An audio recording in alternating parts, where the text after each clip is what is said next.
કરીએ સુરતની તો સુરત શહેર ભાજપ પ્રમુખની નિમણૂકની પ્રક્રિયા તેજ થઈ છે। શહેર ભાજપ પ્રમુખની નિમણૂક માટે નિરીક્ષકો આવતીકાલે સુરત આવશે। ભાજપ કાર્યાલય ખાતે દાવેદારોની રજૂઆતો સાંભળશે। નવા પ્રમુખ કોણ હશે તે વિશે તર્ક વિતર્ક શરૂ થયા છે। સૌરાષ્ટ્ર અને સુરતની લોબીના નેતાઓ દાવેદાર છે। સુરતમાં રિપીટેશનની પ્રબળ શક્યતા છે। ચૂંટણી અધિકારી તરીકે નિમાયેલા નેતાઓ રાકેશ શાહ, કુલદીપસિંહ સોલંકી, પંકજ દેસાઈ અને રમેશ ઉકાણી સુરતમાં પ્રમુખ પદના દાવેદારોની રજૂઆતો સાંભળશે। દાવેદારોને સાંભળ્યા બાદ મવડી મંડળને રિપોર્ટ કરશે।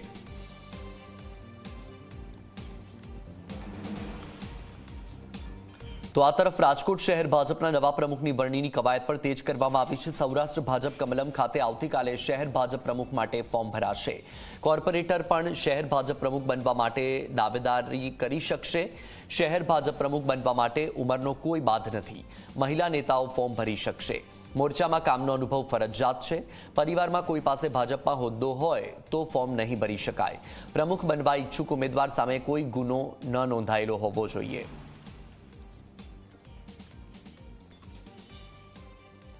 રાજકોટ શહેર ભાજપ પ્રમુખ કોણ બનશે તે સસ્પેન્સ। નવા શહેર પ્રમુખ બનવા માટે અનેક નામો ચર્ચામાં છે।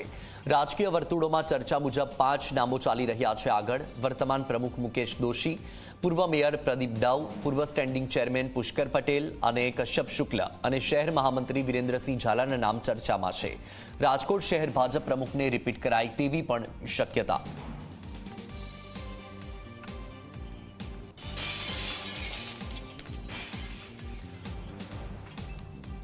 તો શહેર ભાજપ પ્રમુખને લઈને કવાયત તેજ કરી દેવામાં આવી છે। વધુ માહિતી સાથે સંવાદદાતા હિતલ પારીખ આપણી સાથે જોડાઈ ગયા છે। હિતલ, સુરત, રાજકોટ સહિત શહેર ભાજપ પ્રમુખ માટેની કવાયત હવે તેજ કરી દેવાઈ છે। શું અપડેટ છે? સુરતમાં કોના નામ ચર્ચામાં છે? રાજકોટમાં કોના નામ ચર્ચામાં છે?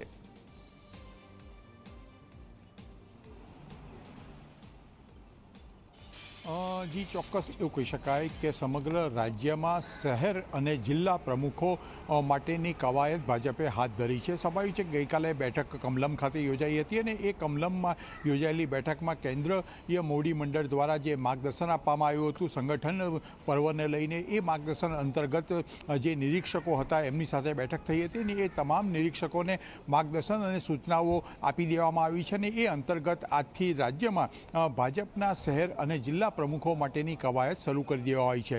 સ્વાભાવિક છે કે જે ધારાધોરણો ભાજપે નક્કી કર્યા છે એ ધારાધોરણો પ્રમાણે શહેર અને જિલ્લા પ્રમુખો મળે એમનું ક્રાઇટેરિયા જે નક્કી કરવામાં આવ્યો છે એ ક્રાઇટેરિયા અંતર્ગત ચાલવામાં આવશે। જે પ્રકારે માહિતી મળી રહી છે, એક તો ઉંમરનો ક્રાઇટેરિયા નક્કી કરવામાં આવ્યો છે। 60 વર્ષથી વધુ ઉંમર ન હોય એવા પ્રમુખ હશે।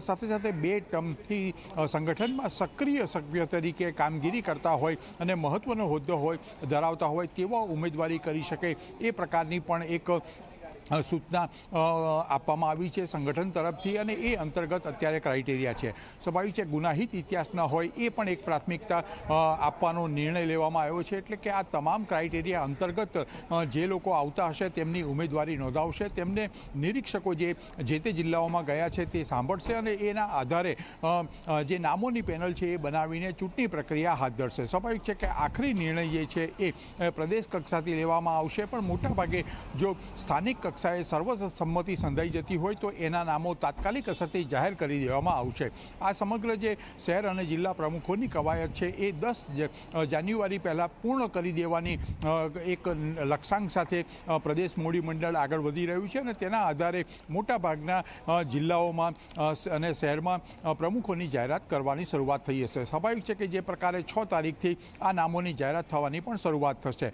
ભાજપના બંધારણની જો વાત કરીએ તો બંધારણમાં 50% જેટલા શહેર અને જિલ્લાના પ્રમુખોની નિમણૂક થયા પછી પ્રદેશ પ્રમુખનો મામલો હાથભર ધરવામાં આવતો હોય છે અને પ્રદેશ પ્રમુખ અધ્યક્ષ તરીકે જે છે એ નામ માટે પણ કવાયત હાથ ધરી દીધી છે અને નિરીક્ષક તરીકે અથવા ચૂંટણી અધિકારી તરીકે ભૂપેન્દ્ર યાદવની પણ નિમણૂક કરી દેવામાં આવી છે। એટલે એવું ચોક્કસ કહી શકાય કે પ્રદેશ ભાજપના નવા પ્રમુખ અને શહેર જિલ્લા પ્રમુખોની યાદી છે એ 15મી જાન્યુઆરી પહેલાં તમામ વસ્તુઓ પૂર્ણ કરવાનું લક્ષ્યાંક સાથે અત્યારે આગળ વધી રહ્યું છે ભાજપ। જી બિલકુલ હિતલ, માહિતી સાથે જોડાવા બદલ આપનો આભાર।